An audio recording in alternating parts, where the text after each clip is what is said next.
नमिता मुंदड़ाजी। महोदय, अध्यक्ष महोदय, ही जी स्कीम आहे त्याच्यामध्ये अजून एक प्रॉब्लेम इकडे माझ्या निदर्शनात लोकांनी आणलेला आहे।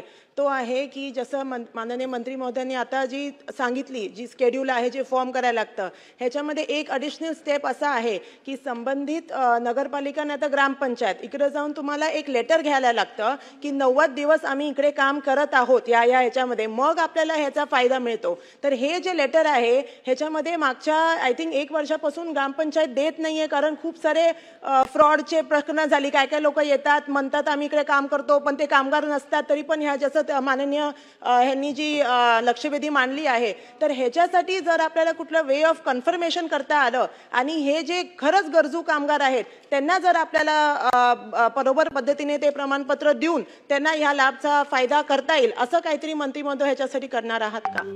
यामध्ये आपण पाहिलं की सन्मान्य सदस्यांनी जो विषय मांडला आहे तो खरा आहे।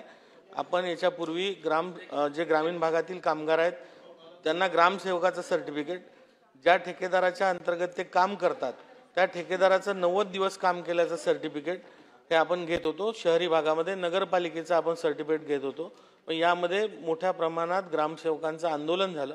आपण या संबंधात ग्रामविकास विभागासोबत वेळोवेळी बैठका केल्या, पण अजूनही त्या आंदोलनातनं तोडगा निघाला नाही आहे। त्यामुळे तोपर्यंत आपण जे ठेकेदार ज्यांच्या इथे यांनी काम केलं आहे अशा ठेकेदाराचं 90 दिवसाचं अनुभवाचं प्रमाणपत्र घेतोय आणि त्यावर त्यांची नोंदणी करतोय। आणि जो 1 रुपया त्याला शुल्क लागत होतो ती शुल्क सुद्धा आपण आता माफ केला आहे आणि विनामूल्य याचा लाभ आता कामगारांना मिळणार आहे। 90 दिवसाचा अनुभव प्रमाणपत्र दिलं तरी यामध्ये चालणार आहे।